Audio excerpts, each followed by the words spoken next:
Hello, RCT126 coming at you. We're visiting a place called Indian Echo Caverns, where we'll be seeing caverns.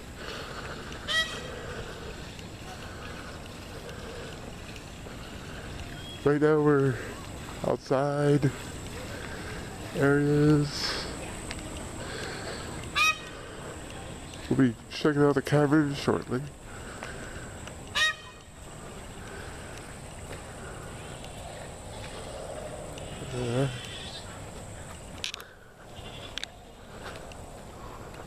Here we go. There's some birds over here. Wait, no, that one guy's got to go play on the playground. Got Just don't touch peacocks and a rooster.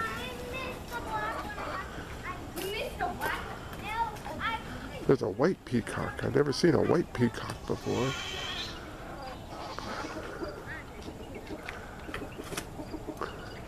They're cool, aren't they? It's like, oh, look at Are you visiting? it. Yep. You could actually get one of their feathers if you try hard enough. Me and him got a peacock feather, the albino one and the regular one. Okay. Never seen a white one before. Come on, Jackson, let's go. Wait. There's roosters in there. What? There's a peacock feather right here. Albino one? Well, we got about a half hour to wait till we go into the caverns, so we're exploring the area. We're gonna see what's over this wall here. Let's see if there's anything of interest. Maybe it has a view of something. Creek. I think. And a trucker. Trucker. I think the entrance is down near the creek. so it'll be a walk down. But I'm not sure, but I believe that's the case. Now, why do they have this roped off? Probably. Oh, they don't want kids going into the woods. Yeah, I guess that's true. They couldn't build a fence. They put a ticker. Ooh. And they don't want people kids riding on this train. I guess it's so old. Maybe it's too old. Stay off the train route. I don't want you on it at all.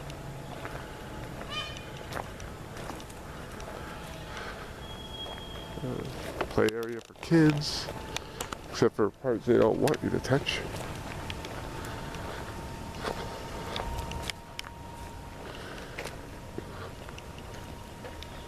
I guess this is where we'll start, huh? Yeah. There's some goats, llamas it looks like. Unless they're alpacas. So you just washed your hands. Please stop touching that stuff, okay? What do you want a picture of? Huh? Oh, the llama's out. Smile.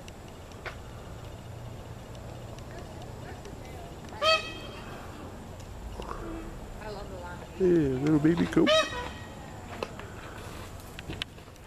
Little baby goat. I wonder where the cave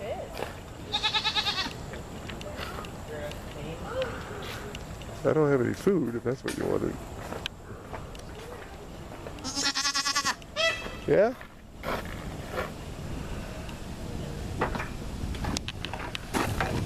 They all think that we got food for them, but we don't. I think.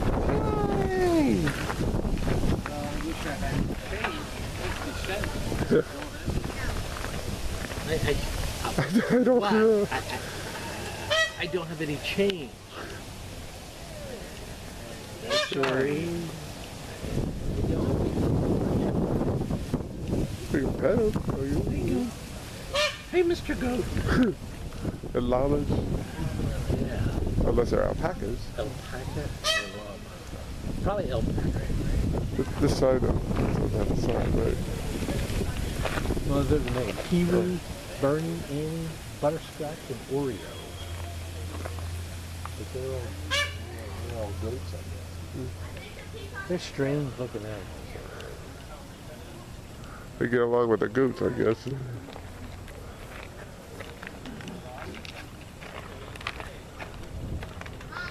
A lot of goats, though. Oh, the peacock? Yeah.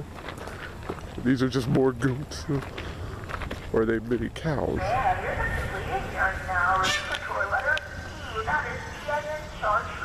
What are we? Ours is D.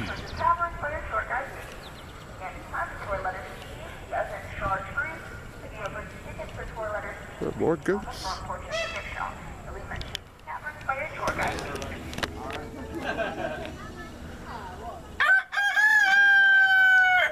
Got to hear a rooster actually crow. Never heard one I of should them before. record this myself. They're communicating with each other. We are literally waiting for you. Don't feel bad. Well, I'm not sure if you caught that, but I'm sure he'll crow again. We're at Indian Echo Caverns outside waiting for our tour to start in about a half hour at 11. And we're looking at a cage that contains a white peacock and something up on a perch, another peacock, I guess, and a rooster. We have a lot to fill you in on. Obviously, a lot of time has passed since our last report. So I'll have to get back to you with that. Hopefully on the ride home or something. If I have to drive, we may be doing it after the fact, around the kitchen table. We shall see. We're waiting to see if the rooster returns and we can get it on. I am waiting once to be. Oh, you are coming. Turns out they have cave cell vendors in here, so it's possible. It's not probable, but that's worth I've never seen one. Okay, well that's an exciting wrinkle to this trip. Possibly we'll see a rare cave salamander. I didn't know they had them. We are the D tour, and I hope it doesn't detour. The C tour, Chartreuse, as she announced it, is leaving right now. We see a tour coming back up I guess we're going to. from the last tour. That must have been the B tour or the A tour. The rooster's really crowing over there. Now the C tour was a book as Oreo, Pee-wee, Bernie, Butterscotch, and Annie are goats on site here. So there's a lot more than 5. Belching goats. What are those things? Something. We're looking forward to this tour. Sue and I have been in this cave before. Do it again. If I recall, there's a lot of steps Do the to creek level where the entrance is, but we'll know for sure in just a little while. So stay tuned, please. Maybe I can.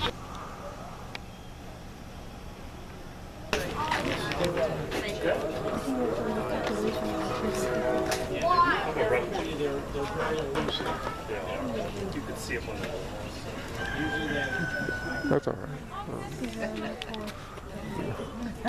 Guys, but before we head down, we do have a few simple rules, mainly for the school groups. But no running, jumping, pushing, or shoving, no chewing gum, no food or drinks, and no tobacco products of any kind. You may take pictures, flash photography, video, whatever you choose. I just ask you to do that when I'm speaking, so when we do go from one room to the next, we do that as a group. It is very important we stay together as we go from room to room. But our number one most important rule, we do ask that you please do not touch the formations. We have what's known as a living cavern. It is still growing. Water flows over the formations, depositing its minerals. That's what creates the formations. If we touch them, they'll feel in our hands. They'll remain on the formation, causing that water to repel and not deposit its minerals, and that portion of the formation could then stop growing. We will be going down 71 steps. That's the easy part. When we're all done, we get to come back up them steps. Sometimes I think there's more on the way up than there are on the way down. Now when we get to the end of the walkway, on the other side of them pine trees, there is a brown house with white trim. At one point in our tour, we'll be under that house. And then on the other side of the barnyard, we have a flagpole. will also be out under the flagpole. And eventually, the parking lot, that second tree, the very tall one with the white branches, will also be out under that tree. Just to give you a couple points of reference as to where we'll be in our journey underground today. Now, has anyone ever been here before? No. Whole new group. Let's hope you don't get trapped inside. Now, has anyone ever been to a cavern before? Yeah. All right, well then you have an idea what I'm talking about as far as formations go. But I do always like to remind everyone, Mother Nature did not make duplicates. There are no two alike. They may have similarities, but each and every one of them are unique in their own way. And if you've ever been to more than one, you already know what I'm talking about. Some are very large, some are small, some are wet, some are dry. Even the type and the amount of formations just vary so widely, there are no two alike.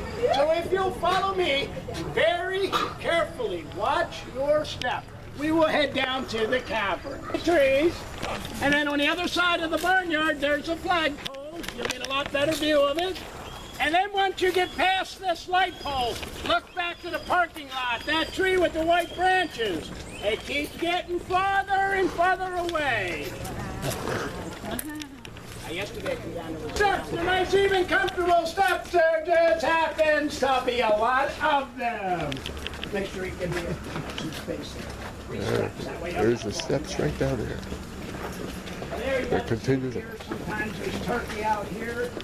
Yesterday the groundhog ran right through there. Going down the steps.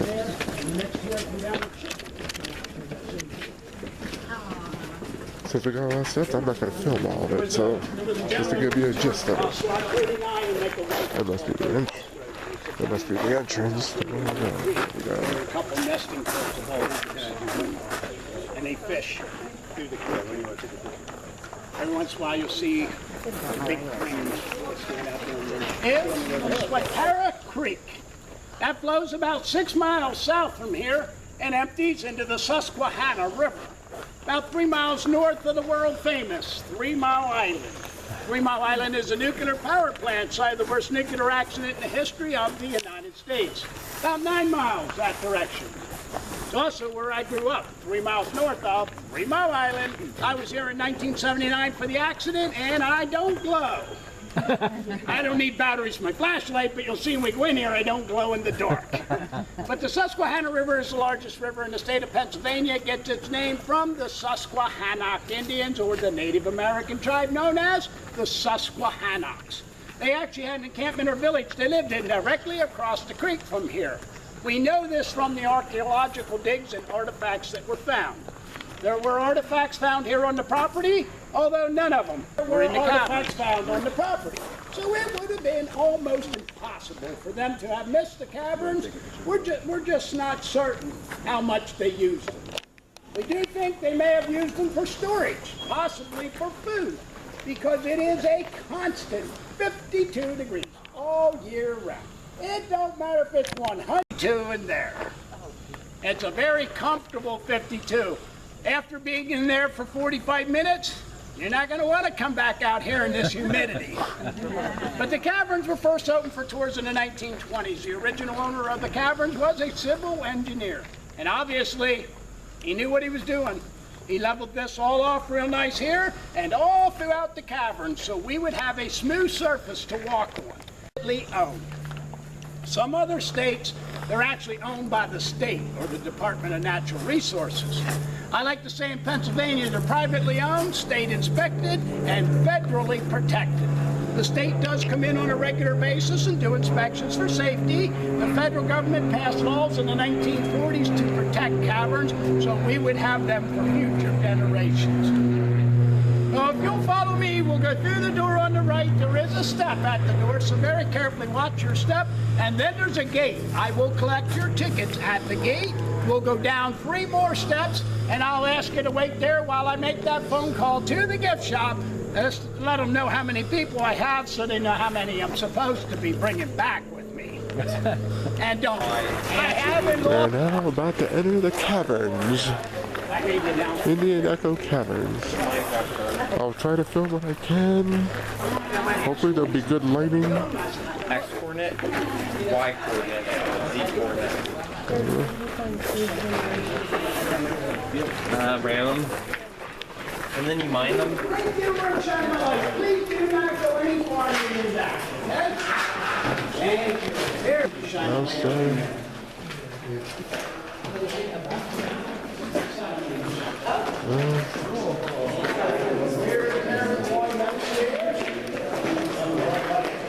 Not gonna be easy when it's dark, so keep that in mind, folks. I don't have lighting on this camera, so I have to depend on what lighting they have out.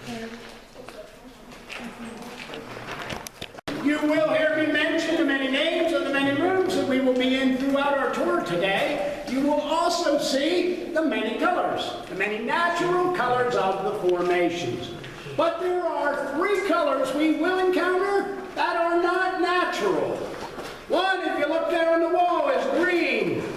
That's from the seeds or spores that have either blown in through the doors or come in attached to our clothing and fallen off. Wherever there is light and moisture, they will grow.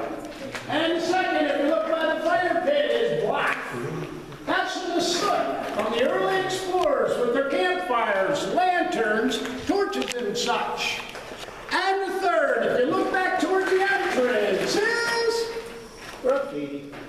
I like to point this one out. It says, "In Lebanon," by Roush's Pretzels.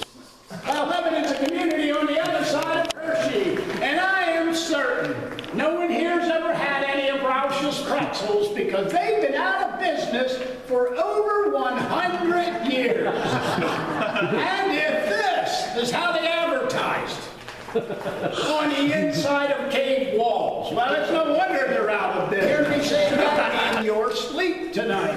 But please watch your head. If you're following the railing, you're doing good. If you drift off to the right, you can see just how easy it would be to bump your head. So very carefully follow me, stay by the railing, and watch your head.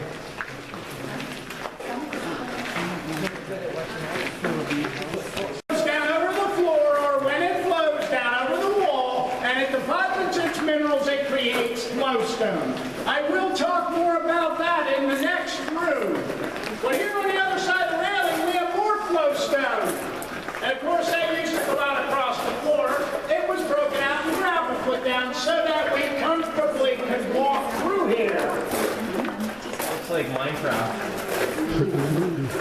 So once again, if we can stay towards the railing, there are some very fragile formations underneath here. They are known as pseudostraw stalactites. Now, they're only about 3/4 of an inch to an inch long, but it took them 25 years to get that big. So we do not want to break them off. They are so fragile, if you just touch them, they will break off. But that took them 25 years to get that big. So again, very carefully watch your head. Please don't touch it.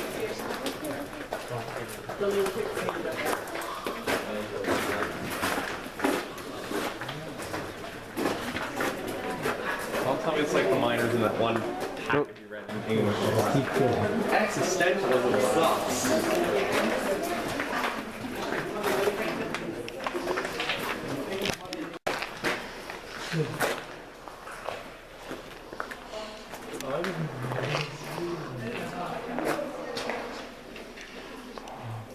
Press it. There. I'll have to watch your head in this room, that's for sure. All righty, we can come on up there in the back. Come on up into the group. You don't want to stand back there where you're looking through the railing. Come on up here where you can see.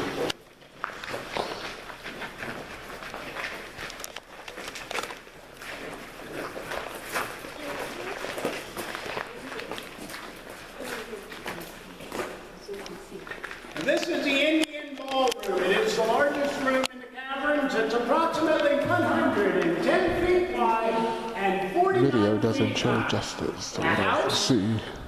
We're now standing under the house. There is approximately 40 feet of limestone between the ceiling and the house. So they're up there about 89 feet. Or you could say, we're down here 89 The caverns were formed by two underground rivers. One coming out of the East Canyon here to my left that we will be going up into next. The other one coming out of the North Canyon over there behind me that we'll be going up into a little bit later. The two rivers met here and swirled, creating a whirlpool. And slowly but surely they carved out this large room. Kind of like the Grand Canyon. This did not happen overnight. But eventually, the water table began to drop. And when it did, the dripping began. And when the dripping began, the formations began. The water from the rain and snow makes its way down through the cracks and crevices of the limestone, picking up the minerals from the limestone, and when it drips inside the caverns, it deposits those minerals, creating all the formations that we see. All the water down here is from the surface. It's all from the rain and snow that has made its way down and is now dripping inside the caverns. So the more it rains up there, the more it drips down here. Now right there on the ceiling behind you there are more than 6 straw stalactites. As I said, they were hollow, thus the name straws. Water flows down inside the straw, dripping off the bottom, and they slowly grow longer. But eventually, they will clog and become solid. And the water will then flow down over the outside, and they will grow larger, eventually into something like this. And then eventually into something like that. We refer to that as the ear of corn. It is the largest stalactite in the caverns. Up here on the rocks in little white dots are baby stalagmites, the formations that grow from the floor up. They don't grow out of the floor. The water drips from the ceiling onto the floor, depositing its minerals, and they slowly grow taller. Eventually, they may grow into something like these guys. And then eventually into something like this guy up here. People say he has a face. They say he looks like Jabba the Hutt, or the Lion King, or even a caterpillar in Alice in Wonderland. If you just use your imagination. We like to call him the Cave Guardian, because he sits up there and keeps a lookout for us. That is also the largest stalagmite in the caverns. On an occasion, you will have a stalactite go down from the ceiling and a stalagmite go up from the floor right underneath it. And eventually the two will grow together and form what's known as a column. There behind me on the shelf is a perfect example of a column. We refer to that one as the Tower of Babel. Once again, it is the largest column in the caverns. It's also the oldest formation. Now, as I pointed out in the entranceway with the flowstone, when the water flows down over the floor, like it's doing out there, or when it flows down over the wall, like it's doing here, and it deposits its minerals, it creates flowstone. Flowstone is the fastest growing formation, which there in turn makes it the most abundant. You will see flowstone all throughout the cavern. Behind the person in front of you, we need to make sure we get enough room to get everyone in and out from under that archway. I don't think it's a cave salamander. I think it's a log I'll take it. Okay, we can all take another step. Just one more step this way.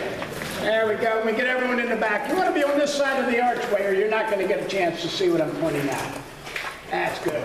That or you'll be soaking wet till I'm done talking. This is what we call the blue room.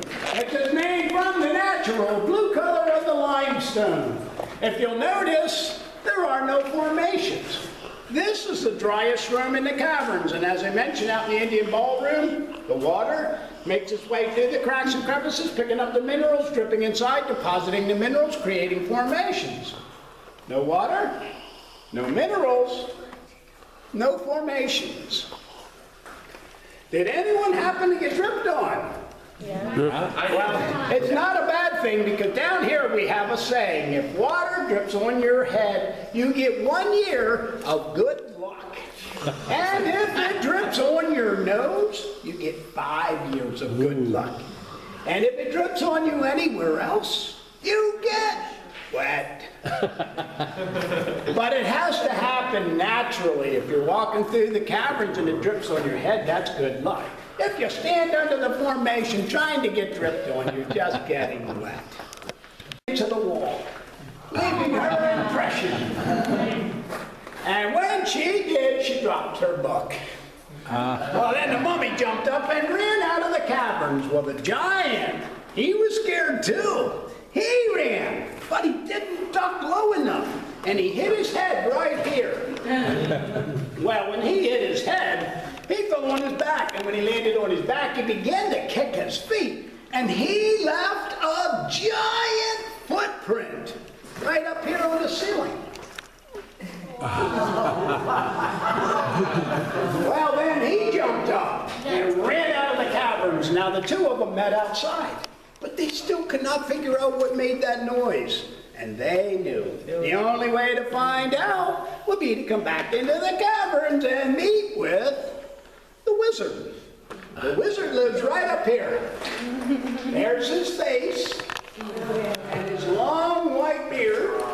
So cool. Well, the wizard said, don't be silly. You know you live down here in the caverns with a friendly dragon. And he lives over here. There's his eye, and his mouth with his sharp teeth, and his long pointy tongue, and his neck. And up here's his wings. And underneath, there's his talons or his claws. The wizard said, do you know what I will do? I will knit a scarf out of flowstone. And he did. Right here's the scarf. He said, I will place that scarf around the dragon's neck, and that will keep him warm, so he does not catch cold and sneeze and scare you ever again. And then they all lived happily ever after.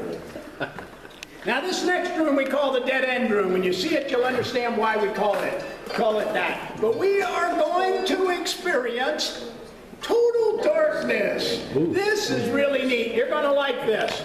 Now everyone in the front here, you are good. Please don't move. And everyone else, come on up in and fill in behind them. We're going to have to shut that off, please. You got to shut it off. Shut it off.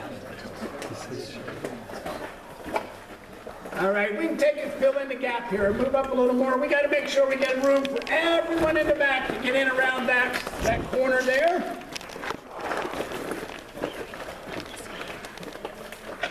Now what I'm going to do is turn out the lights. But before I do that, I'm going to count backwards. But before I do that, I'm going to ask you to close your eyes, and then I'm going to ask you to open them, and chances are you're going to see the same thing.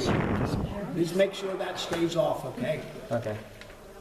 So if you'll close your eyes. 3, 2, 1. Open them. Oh my God. Now, can you imagine what it was like for the early explorers? How can you explore the caverns when you can't even see your hand right there in front of your face? You can actually touch your nose and not see your finger. Well, they brought lanterns.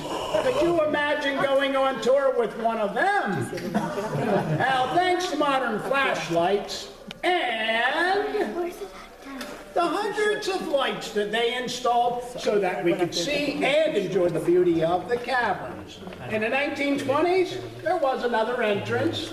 It was a hole 20 feet deep. Well, of course, when they opened for tours, they closed that entrance. You couldn't have people sneaking in the back way, and it sure would not have been good for tours to come back here with a group of people and discover that the area teenagers were already up here waiting to scare people. Now you see why we call this the dead end room. We're going to have to turn around very carefully. Watch your head, watch your step. When we get out to the Indian ballroom, we're going to make a right-hand turn and get all the way to the other side of the ballroom, and we will continue from there.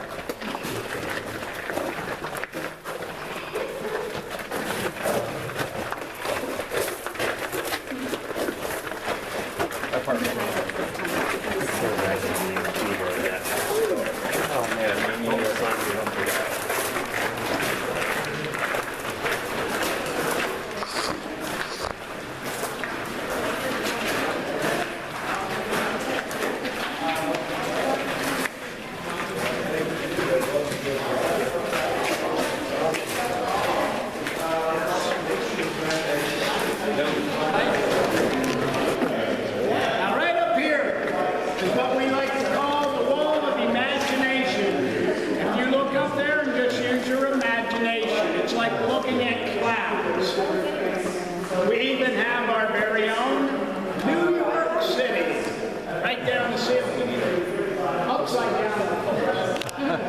Upside down. Right here is the Empire State Building, Central Park, and Staten Island. And below that, we have an owl perch right here. And below the owls, a pair of lovebirds. And below that, we have a whole tree of jellyfish or mushrooms. We also have an elephant or a woolly mammoth. There's his eye and his trunk. I like to call him Mr. Snuffleupagus. We have our own snuff. And on his back, there's a walrus. His nose right up in the air. He smells like dust. He's just sitting up there looking back over his shoulder at us. And to the left of that is a very large footprint. I think that might have come from Bigfoot. We found his face right over there. I'll shine my light on Bigfoot's face, and then when I turn the light out, let your eyes refocus. You don't know that. Right there. We found Bigfoot. He's hiding in a cavern. And then beside Bigfoot, there's a very large bunny rabbit. He's winking at us. There's his ears. And his eyes. He's winking. And his nose. Well, he's a very large bunny rabbit, and of course, he lives here in Hershey, so he doesn't eat carrots. He likes Hershey Kisses. So once again, if you'll follow me and very carefully watch your head. Ducking paddles.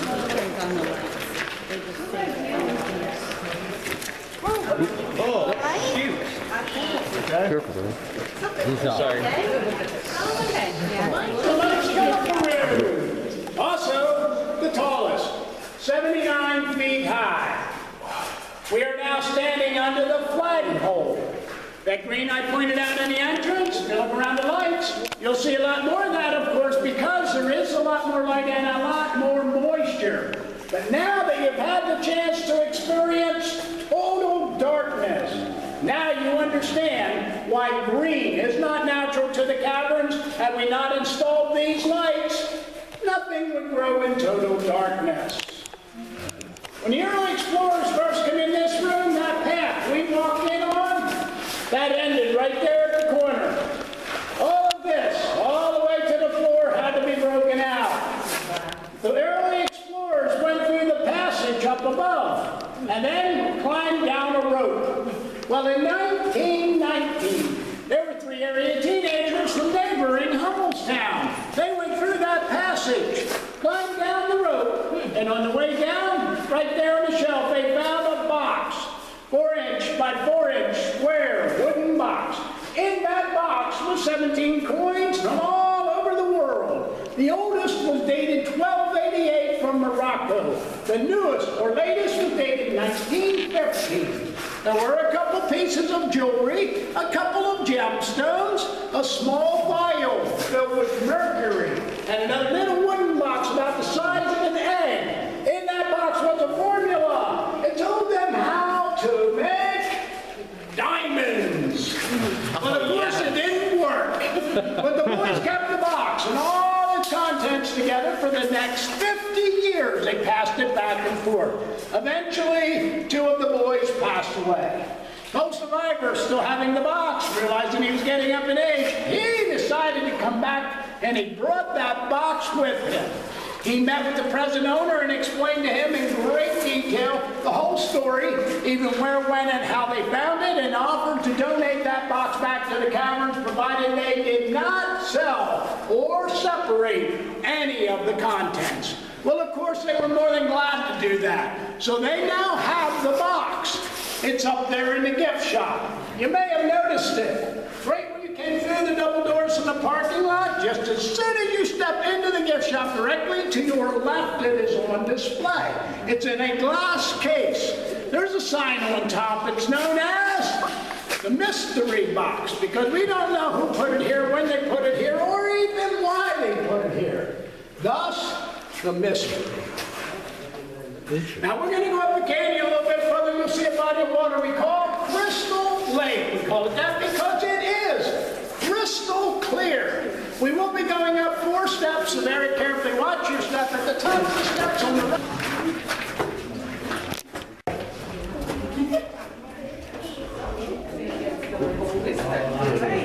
Gonna try to.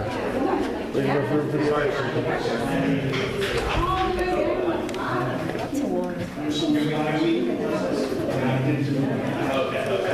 Oh, yikes. Yikes. Now we can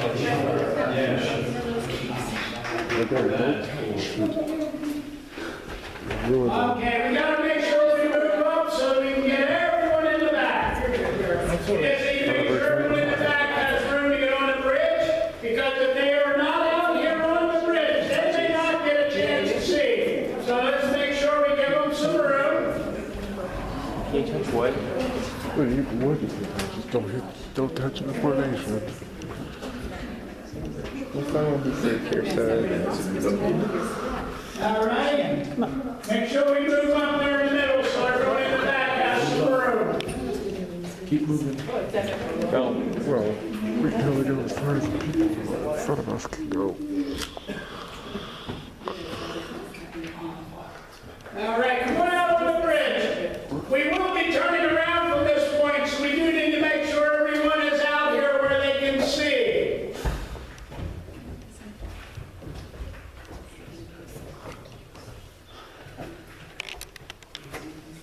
We have everyone. We can come out a little more, or you're not going to get a chance to see.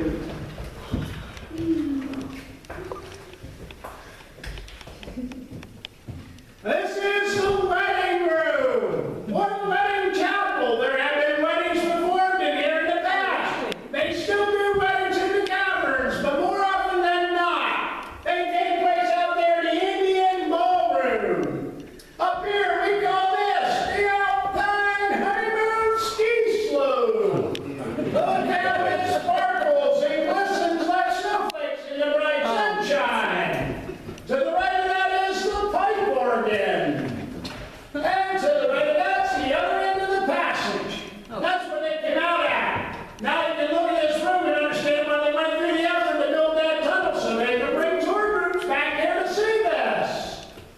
All the way to the back here, we have a 16-layer wedding cake. And the body of water we're standing on top of is Wedding Lake. Wedding Lake and Crystal Lake are 2 separate bodies of water.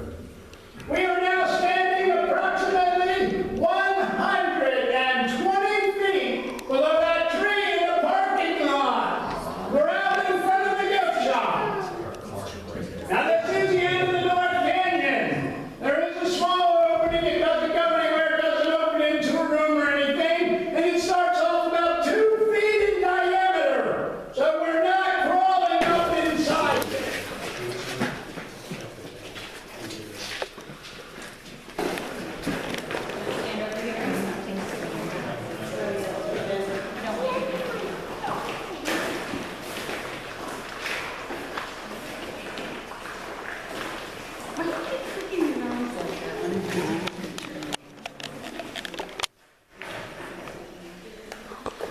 Now this is what we call the Wilson room.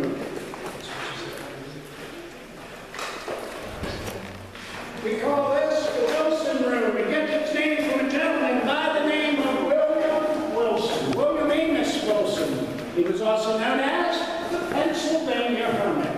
He had some very traumatic events take place in his life which caused him to withdraw from society and live the rest of his life by himself. He was originally from the Philadelphia area. That's where these events took place back in the late 1700s. After these very traumatic events, William Wilson withdrew from society, roamed the countryside for several years, eventually making his way from the Philadelphia area up to here. He discovered the caverns, and being the local people living here in the area helped point them out to him, but he made this room his home for the last 19 years of his life. He lived in here from 1802 until 1821. He had a bed made of straw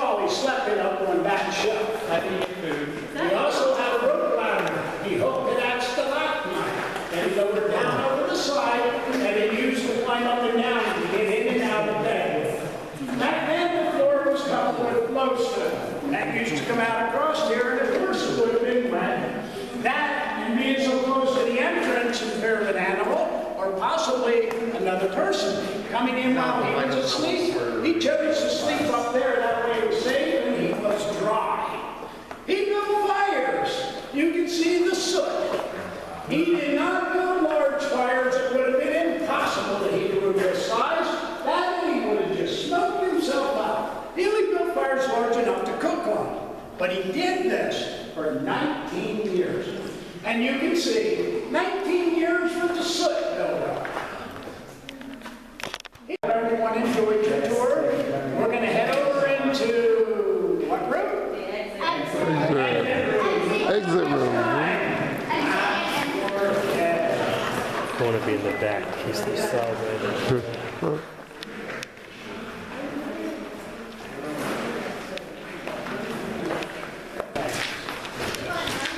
Now we're exiting the caverns.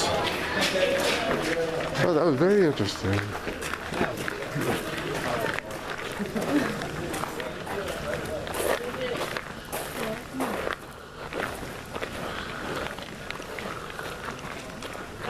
I'm now going to go in the gift shop and see this mystery box that the tour guide mentioned at that ride. We'll see about it. Here's the mystery box. That apparently is the box itself. These are what was inside. No, I think I want to get this one and read it. Yeah, I wouldn't mind. That says Indian Echo Caverns. This is just a place where kids can sort of mine for gems. They're probably going to supply a certain ones in the gift shop, and then they come out here to clean them.